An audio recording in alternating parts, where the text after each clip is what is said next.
After years of empty threats, it appears the Chinese Communist Party has officially begun to crack down on Bitcoin by banning mining throughout the country. By the end of June 2021, 90% of China's Bitcoin mining capacity had gone offline.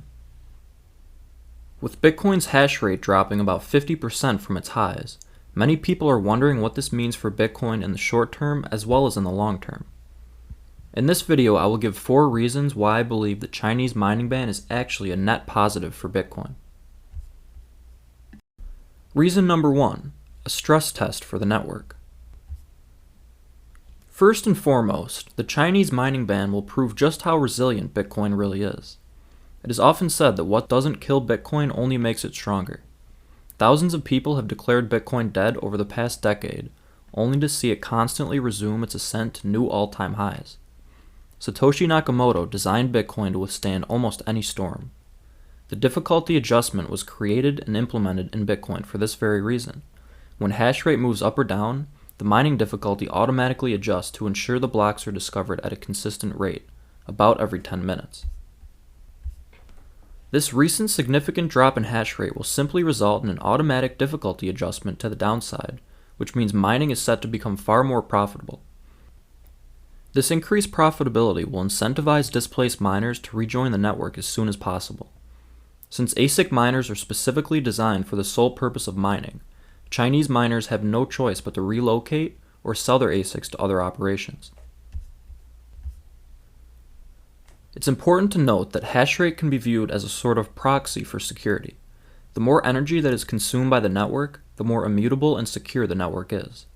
For reference, despite falling 50% from its highs, at 84 million terahashes per second, the Bitcoin hash rate is still 6.5 times larger than it was in December of 2017 during Bitcoin's first move to 20,000. In other words, the Bitcoin network is so secure that even a temporary 50% reduction in hash rate poses no legitimate threat to security. Bitcoin's hash rate will not recover all at once. It will be a gradual process. But this move only stands to showcase the genius of Bitcoin's design in overcoming whatever is thrown its way. Reason number 2, the China conspiracies can come to an end. For years, many critics have used China as a buzzword in an attempt to discredit Bitcoin's massive success. A legitimate trepidation regarding a large portion of Bitcoin's hash rate residing under the jurisdiction of the Chinese Communist Party morphed into narratives such as, China is propping up Bitcoin, China controls Bitcoin, or even, China can kill Bitcoin. With their recent mining crackdown, the Chinese government is voluntarily removing any influence they may have had over the Bitcoin market. A unilateral ban on mining is simply not the action we would expect from a nation attempting to co-opt or manipulate Bitcoin. 2 potential strategies that would support this narrative include nationalization of mining facilities and confiscation of Bitcoin. However, neither of these routes were taken by the Chinese government. The China FUD can finally be put to rest. Reason number 3, a signal to the free world. After flying under the radar for so many years, Bitcoin's maturity into a nearly $1 trillion asset class has prompted governments and citizens alike to take a closer look.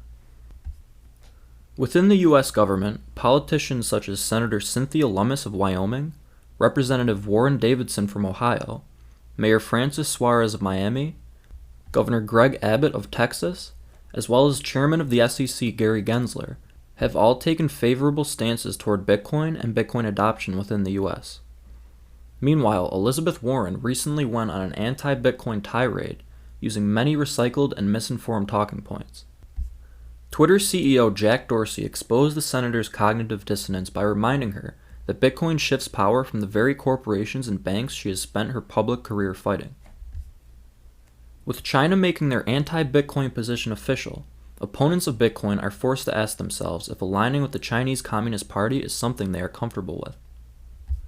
The Chinese government does not like Bitcoin for the simple reason that it takes power out of the hands of the state and gives it to the people. A decentralized open monetary network is antithetical to everything the Communist Party of China stands for. With China's abysmal record of censorship, cover-ups, and genocide, there is perhaps no better endorsement of Bitcoin than the Communist Party's official opposition to it. Reason number 4. Improved mining decentralization. One of the most important fundamental aspects of Bitcoin is the decentralization of the network. Bitcoin was created to be a decentralized alternative to central banking. More decentralization is always preferred, whether it be decentralization of users, exchanges, nodes, or miners. Before the Chinese crackdown, the majority of Bitcoin mining occurred in China. While not directly posing a threat, as miners do not control the network, such a concentration of hash rate coming from one country is nonetheless not the epitome of decentralization. However, with nearly the entire mining capacity migrating out of China and being dispersed all throughout the world, Bitcoin mining is set to reach the highest levels of decentralization ever seen. A common destination for many Chinese miners is neighboring country Kazakhstan.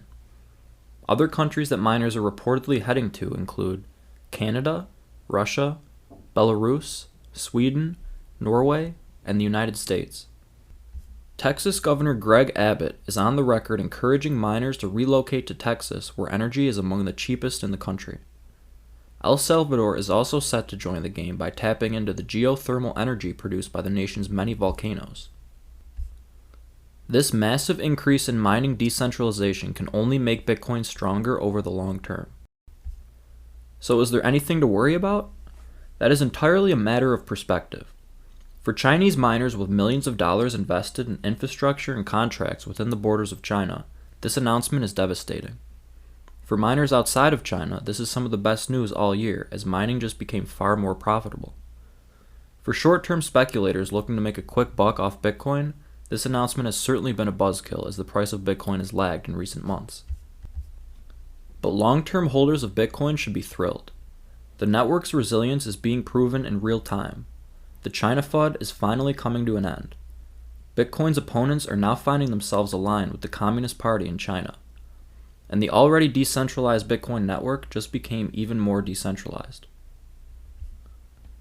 While the news media continues to cause panic among uninformed investors, those who have taken the time to educate themselves on the fundamentals will continue to take advantage of the asymmetric opportunity that Bitcoin continues to provide.